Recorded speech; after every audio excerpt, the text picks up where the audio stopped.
चलिए जी स्टार्ट करते हैं। चैप्टर 2 चल रहा था। चैप्टर 2 का नाम principles of management. Principles of management में बेटा जी एक फ्यूल का कंट्रीब्यूशन है और एक टेलर का कंट्रीब्यूशन है। Fayol contribution, Taylor contribution. Fayol के कंट्रीब्यूशन में हमारे पास है 14 प्रिंसिपल्स जो हम पढ़ चुके हैं। ठीक है जी, अभी जाते जाते एक रिकैप लेंगे नाम नाम का, जिसमें आप आंसर्स दोगे वो बाद में, पहले क्लास कर लेते हैं। 14 प्रिंसिपल्स हमारे डन है। 14 प्रिंसिपल्स के अगर ओरली नाम लिए जाएं तो it is division of work, discipline पढ़ाया था, डिवीजन ऑफ वर्क पढ़ाया, एक सेकंड, ठीक है जी, डिवीजन ऑफ वर्क पढ़ा था, डिसिप्लिन पढ़ा था, centralisation and decentralisation, order, equity, initiative, scalar chain, remuneration of personnel, stability of personnel, spirit de corps, subordination of individual interest to general interest, authority and responsibilities, ये सारे principal किसने दिए हैं? Fuel ने। टेलर की 7 techniques भी हो गई, functional foremanship, differential piece wage system, fatigue study, method study, motion study, time study, और लास्ट थी standardisation and simplification of work. और आज पढ़ेंगे टेलर के 4 प्रिंसिपल्स। 4 है तो बेटा जी जल्दी से ही खत्म हो जाएंगे, छोटे छोटे से है, ज्यादा बड़े नहीं है। और इस चैप्टर का लास्ट क्वेश्चन और ये चैप्टर ओवर। और नेक्स्ट ट्यूसडे जब क्लास होगी तो नया चैप्टर शुरू होगा, थर्ड। तो बहुत फास्ट फास्ट चल रहे हैं। थर्ड चैप्टर शुरू नहीं होगा, केस स्टडीज शुरू होंगी, फिर थर्ड चैप्टर बाद इसी चैप्टर की केस स्टडीज शुरू होंगी। हाँ जी बोलिए तेजस्विनी। मैं कही थी इको करा देना, बहुत टाइम में खत्म कर तो देखेंगे 4 प्रिंसिपल्स ऑफ टेलर। टेलर के 4 प्रिंसिपल्स, ठीक है जी। सबसे पहले शुरू करेंगे, नंबर 1 लिख लेंगे आप, science not a rule of thumb. बहुत अच्छा प्रिंसिपल है जो टेलर ने दिया है, that is science not a rule of thumb. क्या प्रिंसिपल है science not a rule of thumb? Taylor कहता है, अच्छा पहले एक बात को बहुत ध्यान से समझना जो मुझे आज सबसे पहले समझानी थी, वो ये थी कि what is the difference between principles and techniques. अब जैसे फ्यूल ने तो चलो सिर्फ प्रिंसिपल्स, फ्यूल ने तो सिर्फ प्रिंसिपल्स दिए हैं, टेलर ने प्रिंसिपल्स अलग दिए हैं और टेक्निक्स अलग दिए हैं। तो प्रिंसिपल्स और टेक्निक्स में क्या डिफरेंस होता है? हाँ जी बोलिए तेजस्वी।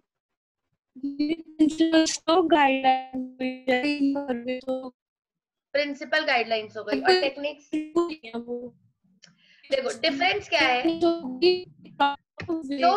जो प्रिंसिपल्स होते हैं वो जनरल गाइडलाइंस होती है, ठीक है जी। जो प्रिंसिपल्स होते हैं वो जनरल गाइडलाइंस होती है। General guidelines means if you want to follow follow, if you don't want to follow don't follow, nobody cares, आप पे कोई पेनल्टी नहीं लग रही है। हाँ ठीक है, फ्यूल और टेलर आपको अच्छा मैनेजर बनाना चाहते हैं, क्योंकि वो आपको अच्छा मैनेजर बनाना चाहते हैं, इसलिए वो अपने अपने प्रिंसिपल्स दे रहे हैं। बहुत ध्यान से सुनिए, क्योंकि फ्यूल और टेलर चाहते हैं कि आप फ्यूचर में एक अच्छे मैनेजर बने, तो फ्यूल अपने प्रिंसिपल्स दे रहा है, टेलर अपने प्रिंसिपल्स दे रहा है। प्रिंसिपल्स दे रहे हैं कि आप फ्यूचर में एक अच्छे मैनेजर बने। अगर आपको फॉलो नहीं करने बेटा जी तो मत करो। प्रिंसिपल्स जो होते हैं वो एक जनरल बात होती है, ऐसा करना चाहिए, ऐसा करना चाहिए। जैसे फ्यूल ने प्रिंसिपल दिया डिसिप्लिन, रूल्स एंड रेगुलेशंस को फॉलो करना चाहिए, जो ना करे उसको पनिशमेंट मिलनी चाहिए और जो करे उसको रिवॉर्ड मिलना चाहिए। Are you getting my point? Fayol ने प्रिंसिपल दिया division of work, division of work करना चाहिए, इससे स्पेशलाइजेशन आती है, करना है करो, नहीं करना भाड़ में जाओ, they don't care. The thing is जो प्रिंसिपल्स होते हैं वो जनरल गाइडलाइंस है, एक नॉर्मल बात है। जैसे हम आपको बोलते हैं सच बोलना चाहिए, बंक नहीं करना चाहिए, ये सारी चीजें दीज आर प्रिंसिपल्स, है ना। What are techniques? टेक्निक्स होता है the way of doing work, काम कैसे किया जाता है, वो टेक्निक सिखाती है। अब आप देखो टेलर ने आपको कितनी बढ़िया बढ़िया टेक्निक सिखाई, कितनी बढ़िया बढ़िया स्ट्रेटेजीज थी कि डिफरेंशियल पीस वेट सिस्टम करो, फैटिग स्टडी करो। देखो उसने ये नहीं बोला, बहुत ध्यान से सुनना, अगर वो फैटिग स्टडी प्रिंसिपल बनाता तो पता है क्या बोलता कि वर्कर थक जाते हैं, रेस्ट इंटरवल देना चाहिए, बस खत्म।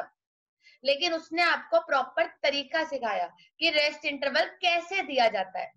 ऐसे ही जब उसने डिफरेंशियल पीस वेट सिस्टम सिखाया, अगर बेटा जी वो डिफरेंशियल पीस वेट सिस्टम को प्रिंसिपल बनाता तो पता क्या बोलता कि बस अलग अलग वेज रेट देना चाहिए, खत्म।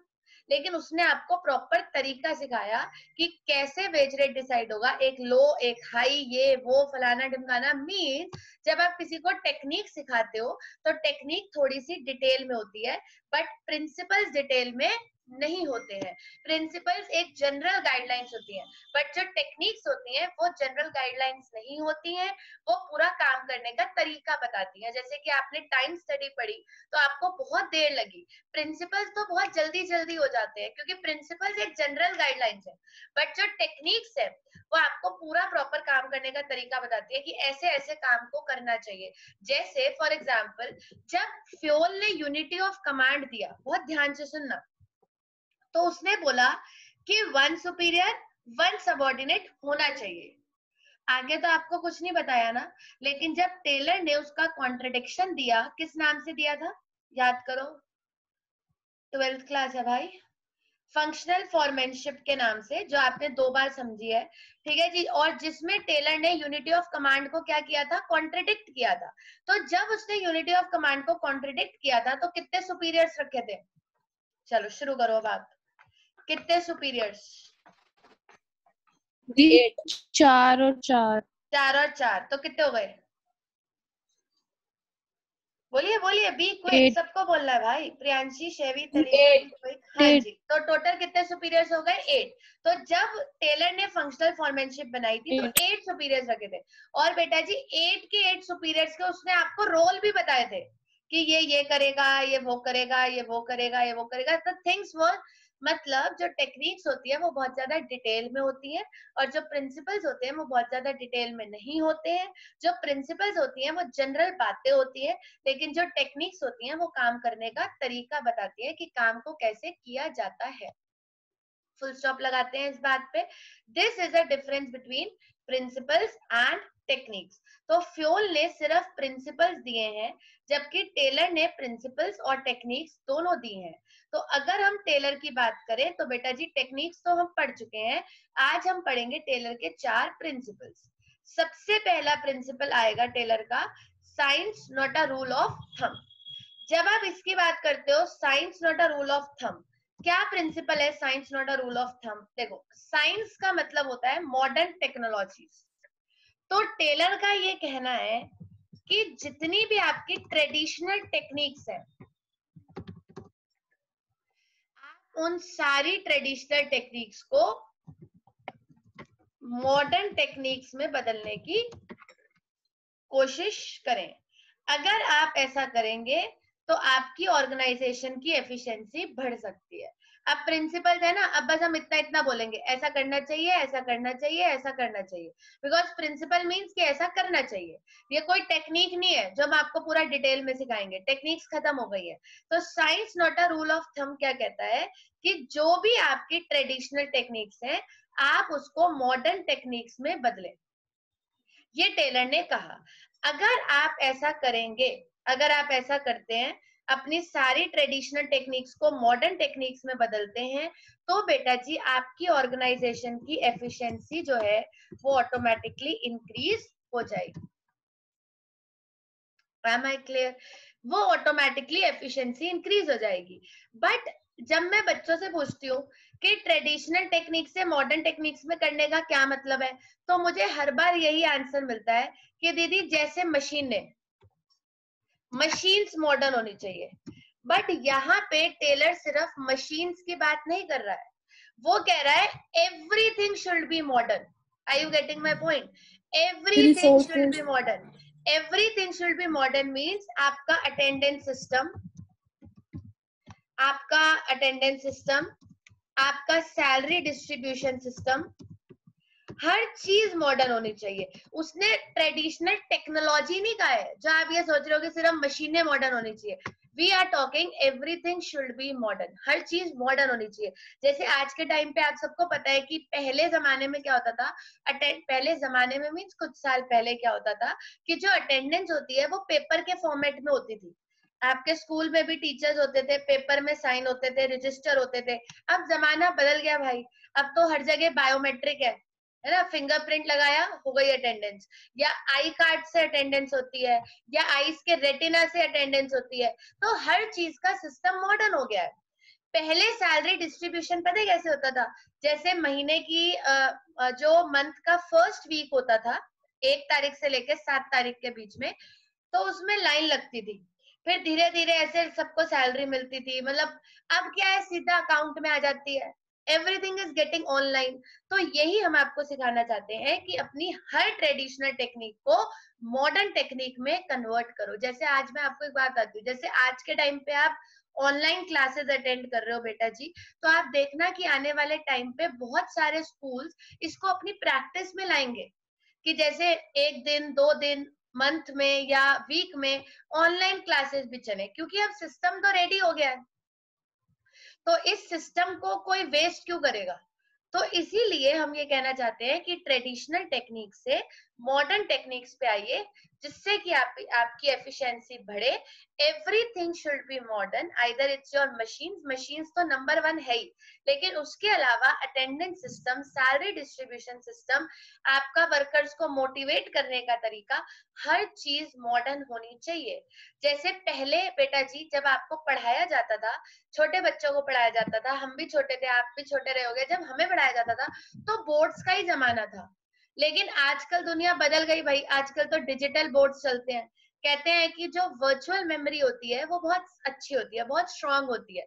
मतलब इंसान जिस चीज को एक बारी देख लेता है वो उसको जल्दी याद होता है। तो हमारे टाइम पे टीचर्स हमें बोल बोल के याद कराते थे, लेकिन आजकल स्मार्ट क्लासेस हैं तो दिखा के याद कराते हैं। तो हर चीज मॉडर्न हो रही है। तो जैसे जैसे हर चीज मॉडर्न हो रही है, आपको भी मॉडर्न चीजों को फॉलो करना चाहिए और ट्रेडिशनल को छोड़ देना चाहिए, जिससे कि आपकी एफिशिएंसी बढ़े। ये टेलर का सबसे पहला प्रिंसिपल है, जिसका नाम है science not a rule of thumb. I hope I am clear. Clear है अंजलि, अनुराग, आयुष, डन? हाँ जी समझ आ दीदी। गया बेटा जी? हाँ, तो बस थोड़ा सा रिवर्ट करते रहा करो, जिससे कि हमें पता चल जाए कि आपको क्लियर हो गए हैं कॉन्सेप्ट्स। डन। ये हमारे टेलर का सबसे पहला प्रिंसिपल है, जिसका नाम है science not a rule of thumb. अच्छा प्रिंसिपल है कि ट्रेडिशनल चीजों को छोड़ो और मॉडर्न टेक्निक्स को अडॉप्ट करो। तो कोशिश करिए कि आप ज्यादा से ज्यादा ट्रेडिशनल को मॉडर्न में लाइए और ट्रेडिशनल चीजों को छोड़ के मॉडर्न चीजों को अडॉप्ट करिए। Am I clear? This is science not a rule of thumb. अगला प्रिंसिपल है, 2 पढ़ाती हूँ फिर आप नोट कर लीजिएगा। नेक्स्ट प्रिंसिपल है, ये भी बहुत अच्छा है, दैट इज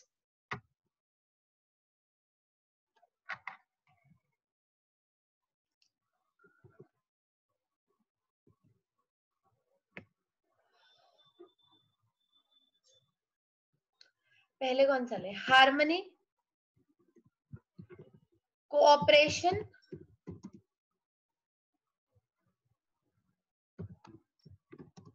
नॉन इंडिविजुअलिज्म। ये आप मुझे बताओगे, मैं आपको नहीं, आप मुझे बताओगे। और बीच में बेटा जी कॉमा भी है। कोऑपरेशन होना चाहिए, नॉन इंडिविजुअलिज्म मतलब, सोच लो, बी क्विक।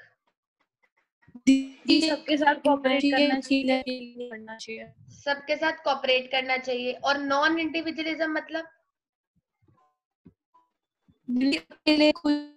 भी सिर्फ अपने पे ध्यान नहीं देना चाहिए। हाँ, ये बेटा जी हाँ वैसे तो ये फ्योल ने भी कहा था, अगर आपको याद हो तो ऐसा फ्योल ने भी कहा था। फ्योल ने भी कहा था, फ्योल ने कहा था स्पिरिट डी कॉर्प्स के नाम से, कि यूनिटी बनाइए और टीम पे विश्वास रखिए। I hope I am going right way. Fayol ने भी बिल्कुल सेम बात कही थी, फ्योल का सेम प्रिंसिपल था और यही प्रिंसिपल था और इस नाम से था। आप में से बहुत कम बच्चे एक्टिव होते हैं क्लास में, तो बेटा जी बोलना है। डिस्टरबेंस है कोई बात नहीं, वो हम देख लेंगे, क्या पता कभी तो बोलोगे, आंसर्स दोगे तो कुछ तो लगेगा ना। तो फ्योल ने बिल्कुल सेम प्रिंसिपल दिया था, स्पिरिट डी कॉर्प्स के नाम से, बिल्कुल सेम कॉपी। कोऑपरेट करिए, नॉन इंडिविजुअलिज्म, सिर्फ अपने बारे में मत सोचो, कोऑपरेट करो, ऑर्गेनाइजेशनल गोल्स को अचीव करो। जब आप ऑर्गेनाइजेशनल गोल्स को अचीव करोगे, अपने मतलब देखो, आपको बिलीव करना चाहिए यूनिटी में और टीम स्पिरिट में। डन। यूनिटी और टीम स्पिरिट में आपको बिलीव करना चाहिए, नॉन इंडिविजुअलिज्म। एक सिंपल सी बात और, ऑर्गेनाइजेशनल गोल्स को पूरा करने के लिए अचीव करना चाहिए, ऑर्गेनाइजेशनल गोल्स, ऑर्गेनाइजेशनल गोल्स पे फोकस करना चाहिए। नॉन इंडिविजुअलिज्म, अपने पर्सनल गोल्स के बारे में मत सोचो। जो आपके पर्सनल गोल्स हैं उनके बारे में मत सोचो। क्या है बेटा जी, एक बहुत सिंपल सी बात समझाती हूँ आपको, अगर आपको समझ में आ जाए। अगर आप अपने पर्सनल गोल्स के बारे में सोचोगे तो कोई फायदा नहीं है। कोई फायदा क्यों नहीं है? आपका अपना पर्सनल गोल क्या होता है? एक आदमी का पर्सनल गोल एक ऑर्गेनाइजेशन के अंदर क्या होता है कि मुझे ज्यादा से ज्यादा सैलरी मिले, और कुछ नहीं होता। आप मुझसे पूछो, और कुछ नहीं होता। हर बंदे का यही पर्सनल गोल होता है कि मुझे ज्यादा से ज्यादा सैलरी मिले, ज्यादा से ज्यादा बोनस मिले, बस यही होता है, जरा सा गोल होता है। अगर आप अपने पर्सनल गोल्स पे फोकस करोगे तो कुछ होगा नहीं। बेटर है कि आप ऑर्गेनाइजेशन के गोल्स पे फोकस करो। अगर आप ऑर्गेनाइजेशन के गोल्स पे फोकस करोगे, डन, अगर आप ऑर्गेनाइजेशन के गोल्स पे फोकस करोगे तो बेटा जी ऑर्गेनाइजेशन को प्रॉफिट होगा। अगर ऑर्गेनाइजेशन को प्रॉफिट होगा तो आपकी सैलरी अपने आप बढ़ जाएगी। प्रैक्टिकल बात सोचो, अगर मैं दिन रात ये सोचती रहूंगी कि मेरी सैलरी कब बढ़ेगी, मेरी सैलरी कब बढ़ेगी, मेरी सैलरी कब बढ़ेगी, तो सोच के तो बढ़ेगी नहीं। प्रैक्टिकल सी बात है।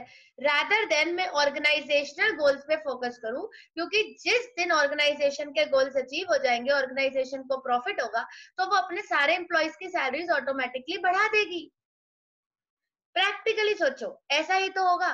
तो इसलिए ये कहते हैं कि कोऑपरेट करिए, यूनिटी टीम स्पिरिट में विश्वास रखिए, अकेले चलने की कोशिश मत करो। ये तो मैंने आपको पहले भी कहा था कि बेटा जी मैच भी इंडिया तभी जीतता है जब यूनिटी होती है। अगर लड़ाई झगड़ा करके खेलेंगे तो नहीं जीतेंगे। हाँ तूने बॉलिंग करी, मैं तेरा कैच क्यों पकड़ूं, ऐसा नहीं होता।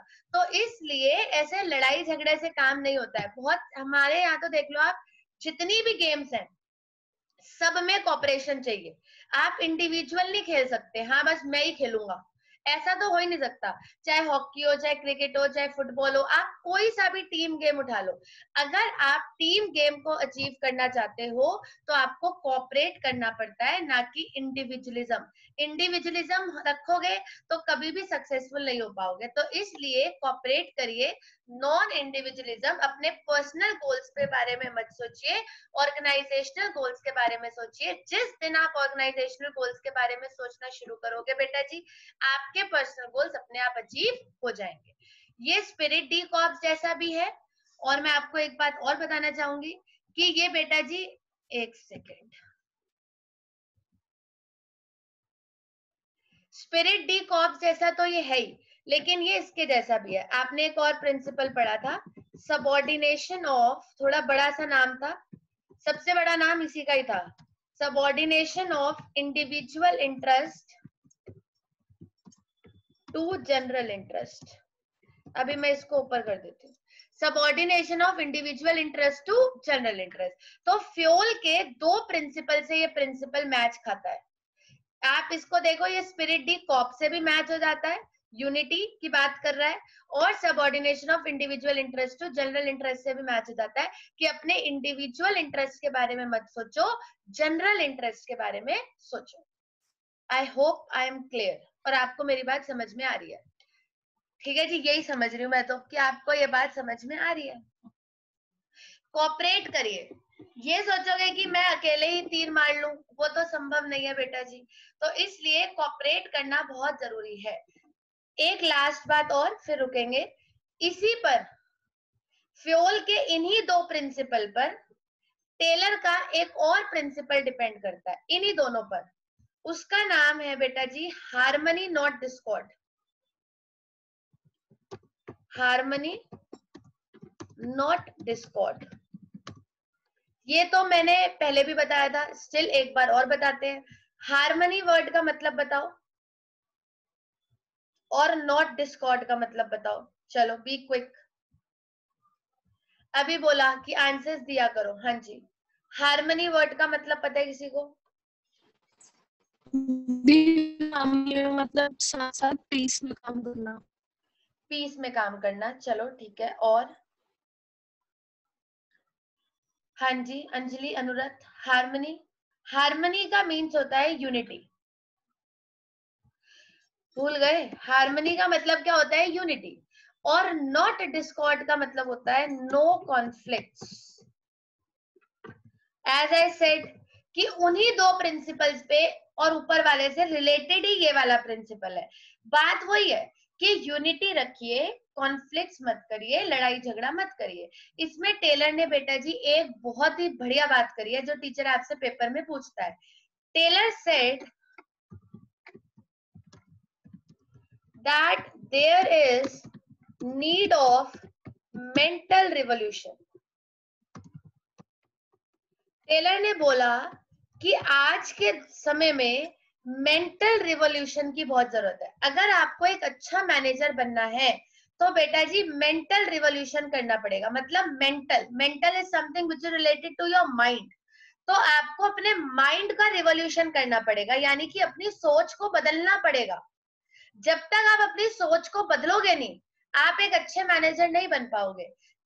यानी कि अब जैसे एक ऑर्गेनाइजेशन है, ऑर्गेनाइजेशन में और वर्कर में, उसने इसी के अंदर एक बहुत अच्छी चीज बोली है कि ऑर्गेनाइजेशन में और उसके एम्प्लॉयज में, ऑर्गेनाइजेशन में और उसके एम्प्लॉयज में क्या आप सोच सकते हो कि किस चीज को लेकर लड़ाई होती है? बहुत ध्यान से सोचना।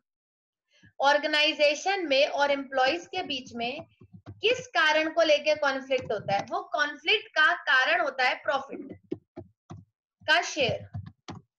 ऑर्गेनाइजेशन सोचती है हमें ज्यादा बचे, एम्प्लॉय सोचता है हमें मिले। यही तो लड़ाई है। लड़ाई क्या है? ऑर्गेनाइजेशन सोचती है मुझे प्रॉफिट का शेयर ज्यादा मिले, एम्प्लॉय सोचता है मुझे प्रॉफिट का शेयर ज्यादा मिले। मेंटल रिवॉल्यूशन क्या है? सोच कैसे बदलेगी? क्या सोच बदलनी है? सोच ये बदलनी है कि do not fight for profit. जो प्रॉफिट हो रहा है उसके लिए लड़ झगड़ के कोई फायदा नहीं है। Do not fight for profit, try to increase profit. इसे बोलते हैं सोच को बदलना। Do not fight for profit, try to increase profit, so that जब प्रॉफिट बढ़ जाएगा, so that everybody gets more share, जिससे कि दोनों को ज्यादा शेयर मिल जाएगा। सिंपल। कितनी आसान सी बात है। आप एक चीज को लेके लड़ते झगड़ते रहते हो, ये मुझे चाहिए, ये मेरा है, ये तेरा है, ये मेरा है, ये तेरा है। रादर देन अगर आप उसको बढ़ाने की कोशिश करो तो बेटा जी दोनों को अपने आप ज्यादा मिल जाएगा। तो लड़ाई झगड़ा करके क्या होगा? ये टेलर का कहना था, हार्मनी नॉट डिस्कॉर्ड, कि यूनिटी के बारे में सोचिए, लड़ाई झगड़ा मत करिए। आज के दौरान एक ऑर्गेनाइजेशन को सक्सेसफुल बनाने के लिए बेटा जी मेंटल रिवॉल्यूशन की जरूरत पड़ती है, मतलब कि सोच को बदलने की। अगर आप उसी पुरानी सोच से चलोगे तो काम नहीं चलेगा। तो 3 बातें मैंने आपको पढ़ाई हैं, फटाफट से मुझे रिकैप दे दो। सबसे पहला प्रिंसिपल बोलो टेलर का कौन सा है? Be quick. शेवी सागर आपका science mic not work a कर रहा रूल है? Of thumb. शेवी सागर माइक, हाँ तो आंसर्स देने हैं बेटा जी। डन। दक्ष, ध्रुव बोलिएगा। दक्ष, टेलर का सबसे पहला प्रिंसिपल। दीदी science not a rule science of not a rule thumb. Of thumb. हाँ ध्रुव आपको भी बोलना है। हाँ सबको बोलना है। बोलिए टेलर का सबसे पहला प्रिंसिपल कौन सा था? Science not a rule of, science not a rule of thumb. Science not a rule of thumb में टेलर ने बोला था कि ट्रेडिशनल टेक्निक्स को पूरी तरीके से छोड़ दीजिए और मॉडर्न टेक्निक्स को अडॉप्ट करिए, जिससे कि आपकी एफिशिएंसी ज्यादा से ज्यादा बढ़े। Everything should be modern, be quick, your machine should be modern, your attendance system should be modern, your salary distribution system should be modern, everything should be modern. ज्यादा से ज्यादा चीजें मॉडर्न होनी चाहिए। ठीक है जी। दूसरा प्रिंसिपल आया टेलर का, second principle of Taylor, cooperation non individualism. Unity रखिए, टीम स्पिरिट रखिए, ऑर्गेनाइजेशनल गोल्स पे फोकस करिए। मैं इंडिविजुअलिज्म अपने अंदर नहीं होना चाहिए। हार्मनी नॉट डिस्कॉर्ड, यूनिटी बनाइए, लड़ाई झगड़ा मत करिए। आज के समय पे मेंटल रिवॉल्यूशन की जरूरत है। ये वर्ड बेटा जी बहुत इंपॉर्टेंट है। टीचर आपसे पूछेगा कि मेंटल रिवॉल्यूशन क्या होता है, अपनी सोच को बदलने की जरूरत है। ऐसा टेलर ने कहा था कि जितना ज्यादा ऑर्गेनाइजेशन और एम्प्लॉय प्रॉफिट के लिए लड़ेंगे उससे कुछ नहीं होगा। कोशिश करिए कि प्रॉफिट बढ़े, दोनों को ऑटोमेटिकली ज्यादा ज्यादा मिल जाएगा, लड़ाई क्यों करनी है।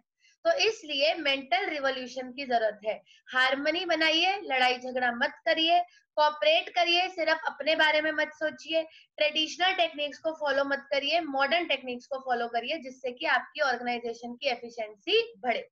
और एक लास्ट भी पढ़ा देते हैं, लेट क्यों करें फिर। फोर्थ, क्योंकि ये तो कुछ भी नहीं है उनके आगे जो आपने पढ़ लिया, that is development of worker. बस इतना छोटा सा प्रिंसिपल है। और क्या बोलता है development of worker? Development of worker बोलता है कि बेटा जी जो आपके वर्कर्स होते हैं ना, वो आपके सबसे बड़े एसेट्स होते हैं। जिस इंसान ने ये बात सीख ली वो कामयाब हो जाएगा। बिगेस्ट एसेट्स ऑफ बिजनेस, इनसे बड़ा कोई एसेट नहीं होता। क्योंकि मशीन का क्या है, मशीन तो बाजार में मिलती है, कोई भी खरीद लेगा। आप एक बात सोचो, आपके पास भी मशीन है, मेरे पास भी मशीन है। मशीन तो हम दोनों के पास सेम हो सकती है ना, टेक्निक्स हमारे पास सेम हो सकती है, हम दोनों का अटेंडेंस सिस्टम सेम हो सकता है, हम दोनों का बैंक भी सेम हो सकता है, बट बेटा जी हम दोनों के एम्प्लॉयज सेम नहीं हो सकते। और एम्प्लॉयज की एफिशिएंसी पे ही ऑर्गेनाइजेशन टिका होता है। तो workers are the biggest assets of business, उनसे बड़ा कोई एसेट नहीं होता। तो इसलिए कोशिश करिए कि उनका डेवलपमेंट ज्यादा से ज्यादा हो। और उनके ज्यादा से ज्यादा डेवलपमेंट के लिए आप अपनी तरफ से क्या कर सकते हैं? आप उन्हें ट्रेनिंग दे सकते हैं, आप उनका प्रमोशन कर सकते हैं, आप उन्हें ट्रेनिंग दे सकते हैं, आप उनका प्रमोशन कर सकते हैं, है ना। अपनी तरफ से आप क्या कर सकते हो? उनको मोटिवेट कर सकते हो। ये सारी चीजें आपको करनी चाहिए जिससे कि आपका वर्कर हमेशा डेवलप्ड रहे। अब आप मुझसे कुछ पूछना चाहते हो तो पूछो, नहीं तो फटाफट से नोट करो। बी क्विक, मैं एक एक करके आपको तीनों page show. Science not a rule of thumb, एक रिकैप ले ले। Science not a rule of thumb, cooperation non individualism, harmony not discord, और डेवलपमेंट ऑफ वर्कर। ये टेलर के 4 प्रिंसिपल्स हैं। आप पे 5 मिनट है, आप धीरे धीरे इसको नोट करो। लो सबसे पहले ये पहला पेज ये कि what is the difference between principles and techniques.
Science not a rule of थम,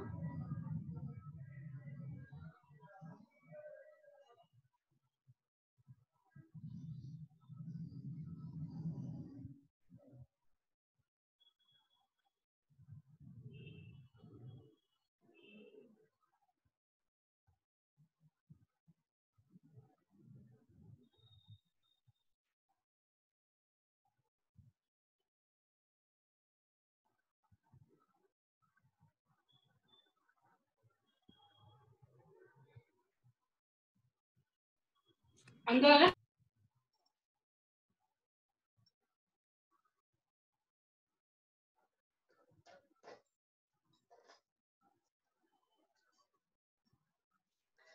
पेज शो करना होगा बेटा तो आप बता देना कि दीदी वो वाला कर दो, वो रहेगा। दी 1 मिनट दिखा दो फर्स्ट वाला। लीजिए।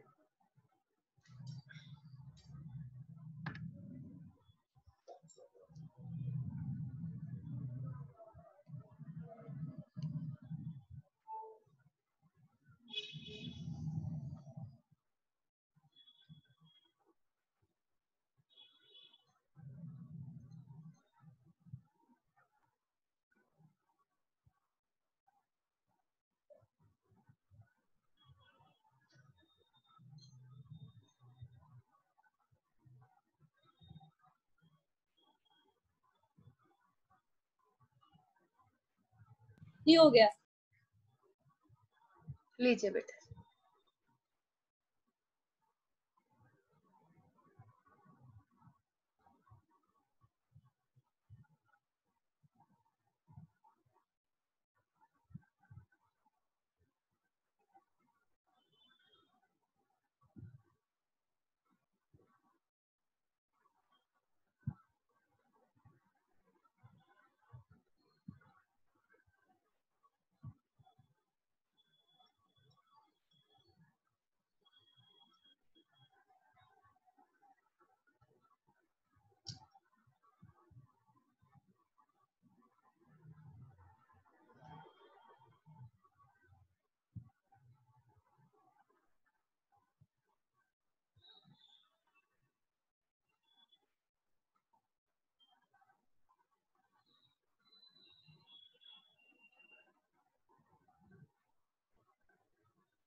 दीदी आगे वाला दिखा दो। हाँ जी बेटा जी, वही दिखा रही हूँ। ये डन। ये किसी को और देखना है? नहीं हो गया? दीदी नहीं हुआ। नहीं दी 1 मिनट दी 1 मिनट। कर लीजिए। 2 मिनट में नेक्स्ट पेज दिखाती हूँ।